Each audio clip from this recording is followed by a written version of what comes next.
할렐루야. 감사가족 여러분 반갑습니다. 구봉주 목사입니다. 이렇게 또 영상으로 뵙게 되어서 너무 반갑습니다. 우리 구호 한번 외쳐볼까요? 하나님께서 우리와 함께 하십니다. 하나님께서 승리케 하실 것입니다. 아멘. 아멘입니다. 성도 여러분, 제가 지금 웹사이트를 통해서 칼럼으로 그리고 목회 서신으로 성도님들을 동영상으로 만나 뵙고 있습니다. 그런데 두 가지 성격이 비슷한 것 같아서 이제 앞으로는 구봉주 목사의 묵상이라는 그런 제목으로 성도님들을 영상으로 계속 뵙게 될 것입니다. 성도님들께서 관심을 많이 보여주시면 좋겠습니다. 물론 저의 개인적인 묵상이고 생각이고 또 신앙적인 그런 인사이트인데, 그래도 성도님들께서 아마 들어보시면 신앙적으로 또 사회적으로 여러 가지 면에서 도움이 되실 것입니다. 저는 그렇게 믿습니다. 많이 시청해 주시면 감사하겠습니다. 성도 여러분, 오늘은 지난주에 이어서 바이러스에 관한 이야기를 조금 나누려고 합니다. 물론 바이러스에 대한 어떤 과학적인 지식을 알고자 하는 것이 아니라 바이러스를 통해서 우리가 좀 돌아봐야 될 부분, 또 묵상해야 될 부분, 신앙적으로 우리 얻을 수 있는 그런 교훈은 무엇인지에 대해서 이야기를 나눌까 합니다. 지금 현재 세상 사람들이 질문을 던집니다. 어떤 질문이냐면은 도대체 왜 이런 일이 우리에게 지금 일어났느냐, 그 부분에 대해서 궁금증을 갖고 계십니다. 이 부분에 대해서 제가 좀 말씀을 드리려고 합니다. 왜 이런 일이 일어났을까? 통상적으로 우리가 알고 있는 지식은 그 일이 중국에서 일어났다는 것과 중국의 여러 가지 많은 동식물들을 팔고 있는 수산시장, 우한이라는 곳에 있는 수산시장에서 이 병이 시작이 되었다. 그런 것 정도는 아마 우리 성도님들께서도 다 알고 계시리라고 생각을 합니다. 좀 더 자세히 들어가면은 이 바이러스를 연구하는 그런 연구하고 또 역학조사를 했던 사람들에 의하면은 이것이 박쥐로부터 왔다. 그런 이야기가 있습니다. 사실인 것 같습니다. 박쥐로부터 온 것이 사실입니다. 성도 여러분, 사실 이 바이러스라는 것은 모든 동식물에 다 있습니다. 심지어 우리도 갖고 있는, 보유하고 있는 바이러스들이 있습니다. 식물도 마찬가지고요. 박쥐에게도 마찬가지일 것입니다. 사실 우리는 이미 오랜 세월 동안 동물이 가지고 있는 바이러스를 이미 우리가 갖고 있습니다. 예를 들면은 우리가 가축으로 키우는 소, 양, 돼지, 닭, 이미 그 동물들이 갖고 있는 바이러스를 우리가 갖고 있고, 왜냐하면 아주 오랫동안 우리가 가축으로 키웠고 그렇게 함께 지내왔기 때문입니다. 그리고 그 동물들도 사실 사람이 갖고 있는 바이러스를 함께 갖고 있을 가능성이 높습니다. 그만큼 오랜 세월을 지내왔기 때문입니다. 심지어 우리가 키우는 애완동물, 개와 고양이도 인간이 갖고 있는 바이러스를 갖고 있고, 또 우리도 애완동물이 갖고 있는 바이러스를 어느 정도 갖고 있습니다. 그래서 실제로 지금 시대의 개와 고양이는 사람이 앓고 있는 바이러스성 질병을 동일하게 앓고 있는 경우도 있습니다. 참 신기하죠. 그런데 그렇게 익숙한 동물들은, 동물들의 바이러스는 우리에게 아무런 해를 끼치지 못합니다. 그런데 우리가 자주 접촉하지 않는 그런 동물들, 식물들 중에서 사람에게 유해한 바이러스를 보유하고 있는 그런 동물들이 있습니다. 그 동물들 중에 하나가 바로 박쥐입니다. 박쥐와 같은 그런 설치류, 쥐과 동물들입니다.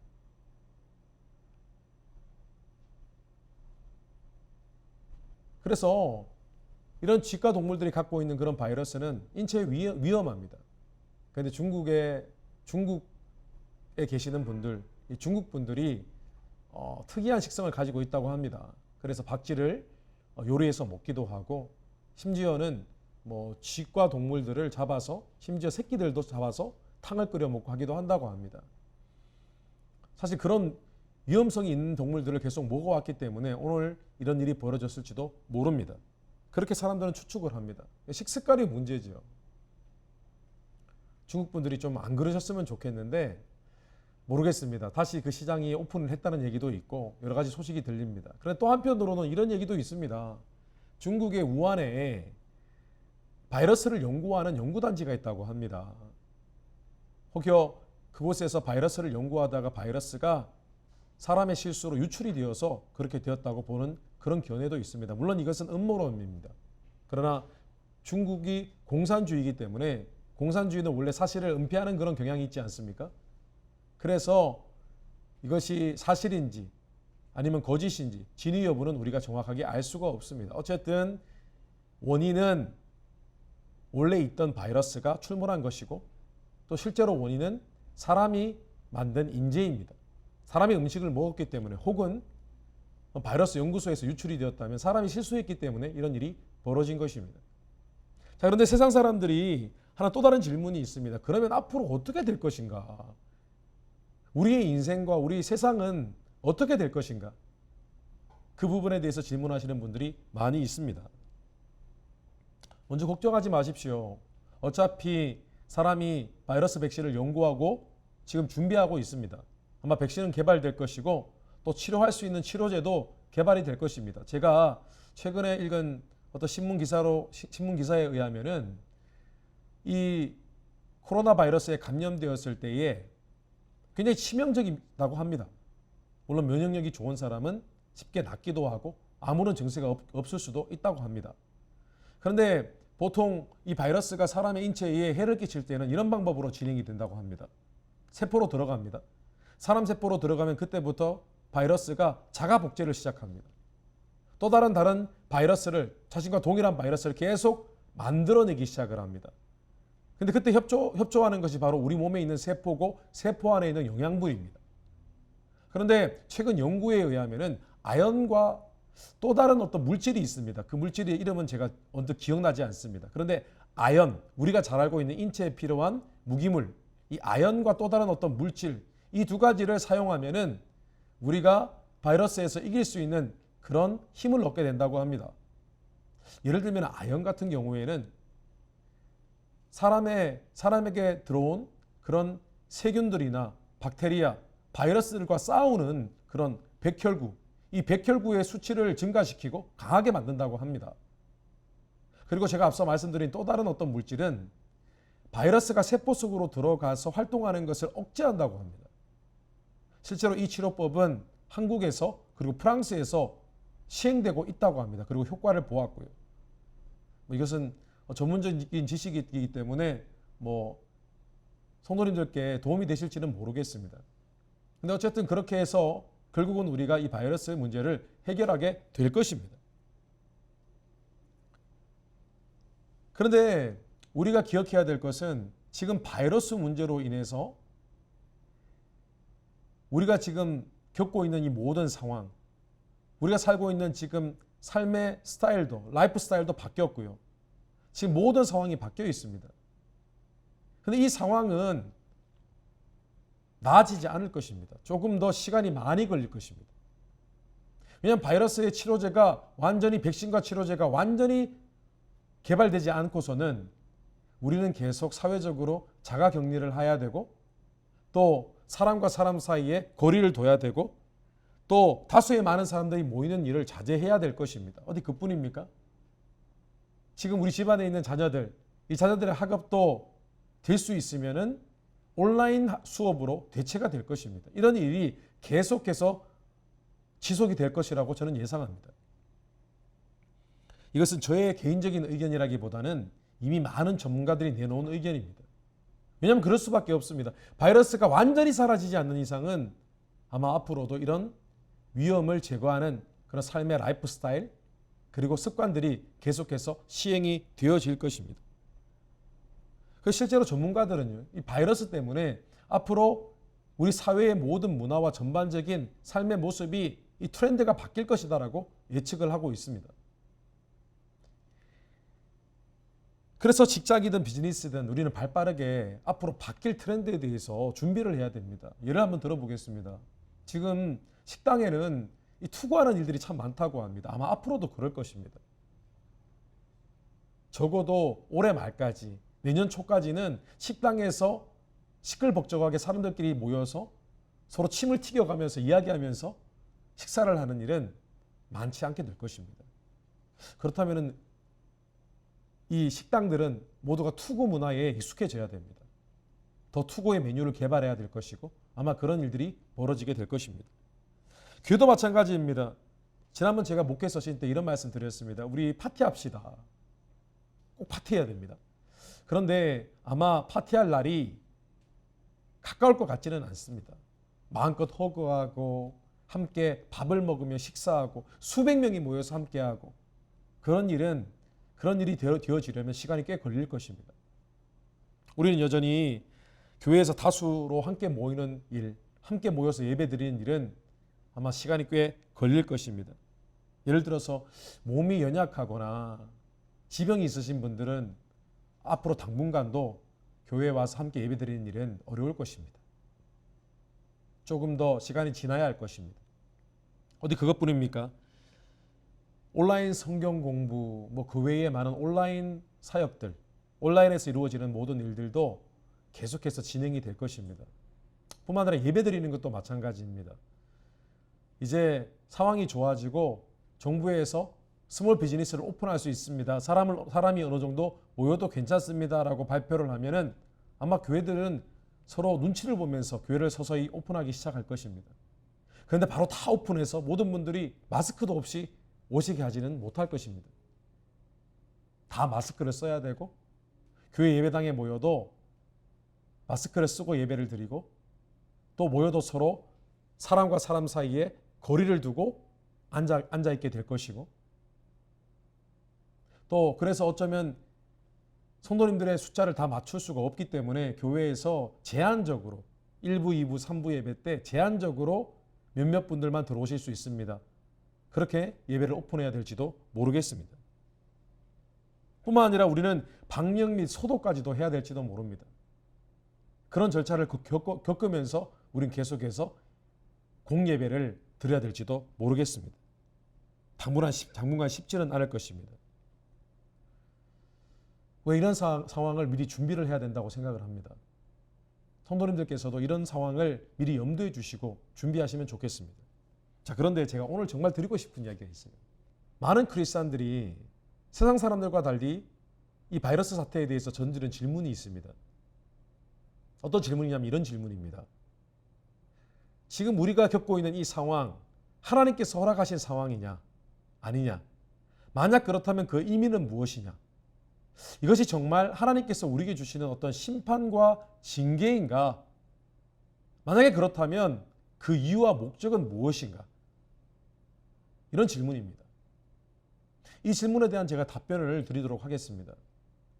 성도 여러분, 제가 보는 관점에서 이 바이러스 사건은 하나님의 징계와 심판이 맞습니다. 하나님께서 이 사건을 통해서 우리에게 어떤 신호를 주시는 것이 맞습니다.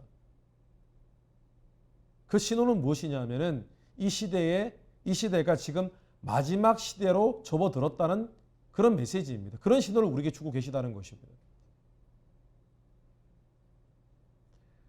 마태복음 24장에 보면 예수님께서 마지막 때에 있을 일들에 대해서 예언을 하셨습니다. 그런데 이런 말씀을 하셨습니다. 너희가 전쟁과 기근과 전염병이 있을 때에 그때는 마지막 때라고 하셨습니다.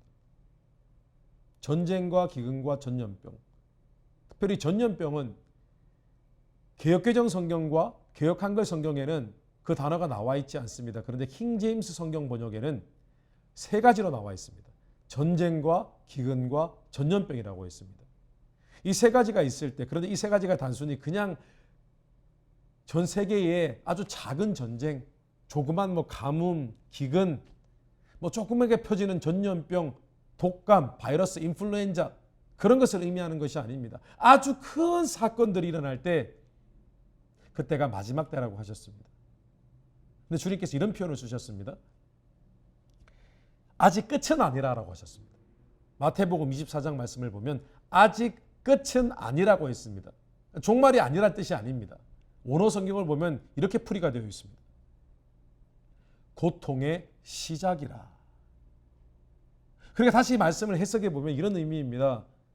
여러분들이 만약에 마지막 때에 큰 전쟁과 기근과 전염병, 잦은 전염병 이런 일들이 보이게 되어지면은 고통의 시작점, 마지막 때의 시작점인 줄 알라 이런 의미입니다. 지금 우리가 겪고 있는 이 바이러스 사태는 사실 우리가 이전에 전혀 본 적이 없는 그런 상황입니다. 전에 이런 일이 있었나요? 없습니다. 없었습니다. 한 번도 그런 일이 없었습니다. 전 세계적으로 바이러스가 사람들을 위협하는 일 이번이 처음입니다. 우리 생애 처음이고 지난 모든 세대들 가운데도 처음입니다. 전 세계적으로 확산된 것은 처음입니다. 웬만한 전염병은 이미 사람이 다 해결했습니다. 그런데 우리가 막을 수 없는 이 전염병은 아마 처음일 것입니다.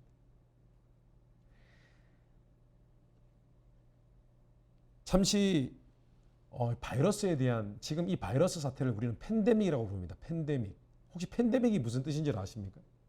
이 팬데믹이라는 것은 팬이라는 헬라어 그리고 데모스라는 헬라어 이 두 단어가 합쳐진 단어입니다. 팬이라는 헬라어는 이런 의미입니다. 모두. 그리고 데모스라는 단어는 사람이라는 뜻입니다. 그러니까 모든 사람들이라는 뜻입니다. 그러니까 팬데믹이라는 것은 모든 사람들에게 확산되는 그런 무서운 상황, 무서운 질병을 의미합니다. 그래서 팬데믹이라고 부르는 것입니다. 그런데 이 팬데믹이라는 사건은 인류 역사상 전례 없는 지금 사건이 우리 주변에 벌어지고 있는 것입니다. 자, 그런데 지금 우리가 겪고 있는 이 상황은 정확하게 팬데믹입니다. 그런데 과학자들은요, 이미 이 팬데믹이 있을 것이라는 것에 대해서 이미 예상을 하고 있었습니다. 제가 칼럼으로도 소개해 드린 적이 있는데 바이러스 폭풍이라는 책에 보면은 이 네이튼 월프라는 이 작가가 있습니다. 이 작가가 바로 생물학자입니다.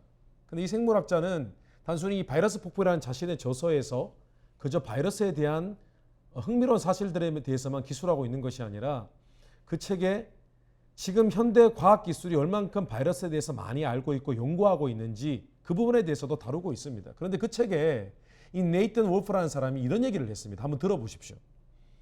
미래에 팬데믹의 예측이 가능하겠느냐는 질문을 받을 때마다 나는 자신 있게 그렇다고 대답합니다. 그물처럼 촘촘하게 얽힌 인간과 동물의 관계로 새로운 팬데믹이 발생할 조건이 완벽하게 갖추어졌습니다.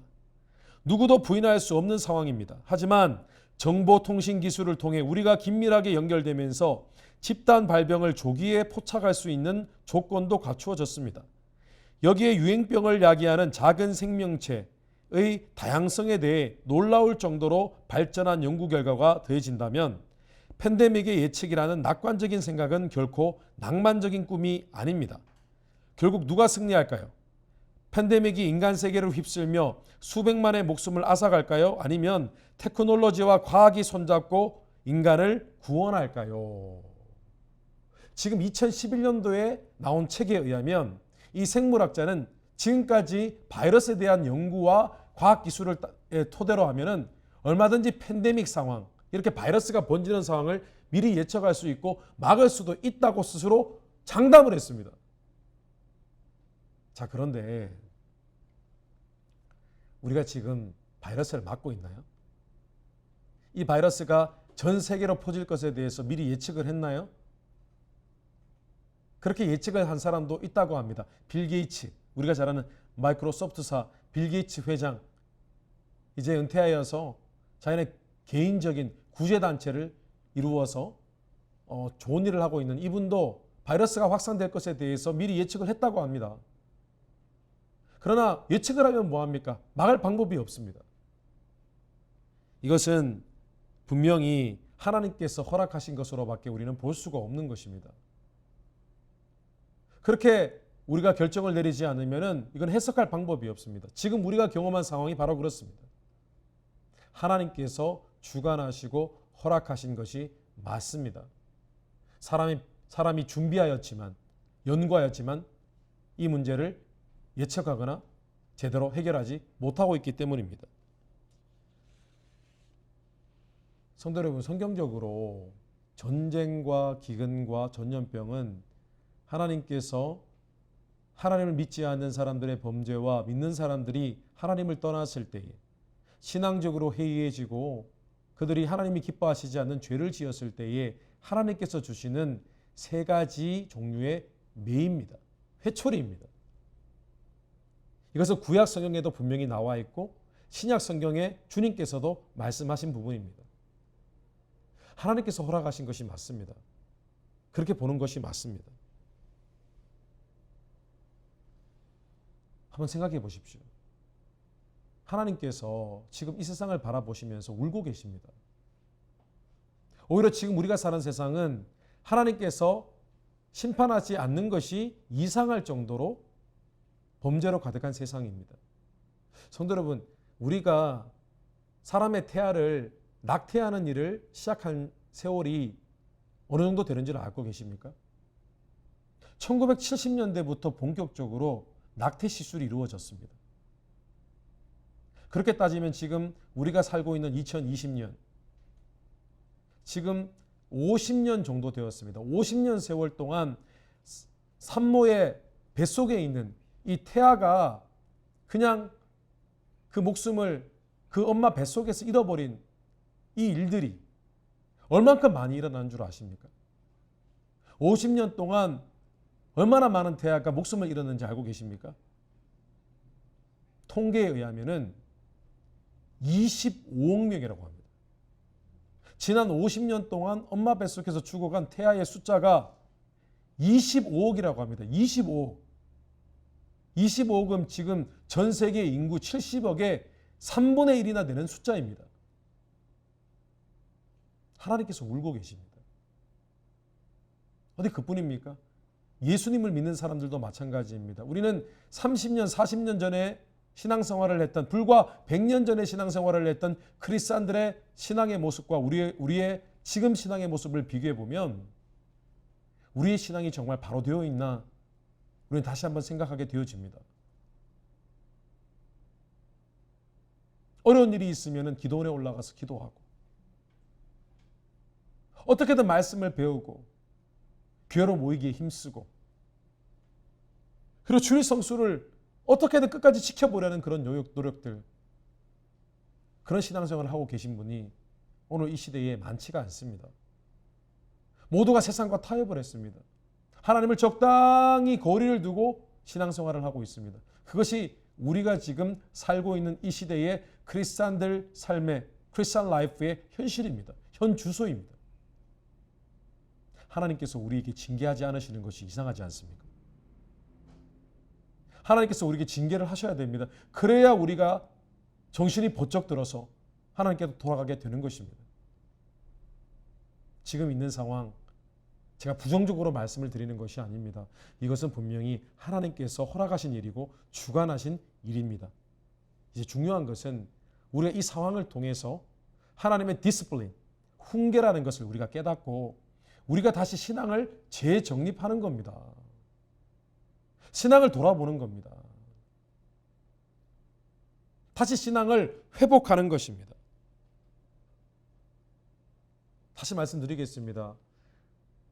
하나님께서 이런 상황을 허락하시는 것은 우리에게 이제 마지막 때의 시작점이라는 것을 알려주시기 위함입니다. 자, 그렇다면 우리가 이제 신앙을 지킬 준비를 해야 됩니다. 이 신앙을 더욱 단단히 해야 됩니다. 내 믿음이 정말 구원에 이를 만한 믿음인가? 자신의 믿음을 돌아볼 수 있어야 됩니다. 지금 내 믿음은 타협된 믿음인가 아니면 견고한 믿음인가? 우리는 또한 살펴보아야 됩니다. 그래서 신앙이 퇴보하지 않도록 우리는 우리의 신앙의 습관을 만들어 가야 됩니다.